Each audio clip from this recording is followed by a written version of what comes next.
Here we will see parameterized constructor in Python. A constructor with defined parameters or arguments is called a parameterized constructor. We can pass different values to each object at time of creation using a parameterized constructor.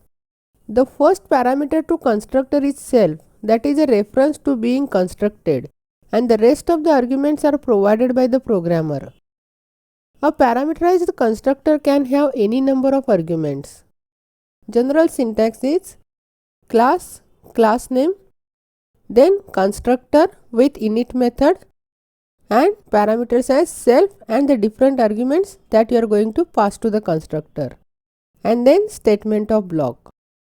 For example, here class demo is defined with constructor and parameterized message, and value of message is assigned to the self.message in constructor, and a method is used for printing the message. And when we create the object, we will pass the value of message to the constructor, and when we execute the method, it will give the output welcome to YouTube, which is a message that we have passed while creating the object.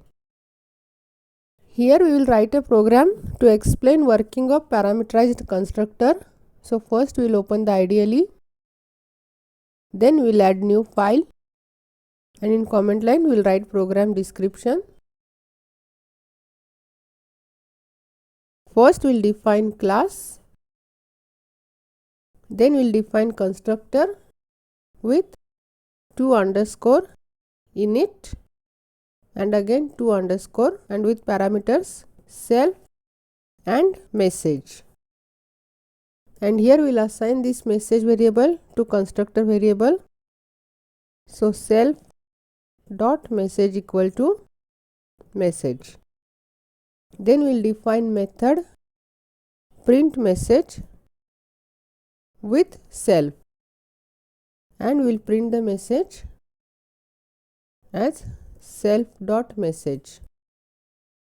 Then we will create object of the class. So d equal to display, and we will pass the message welcome to YouTube, and then we will call the method print message.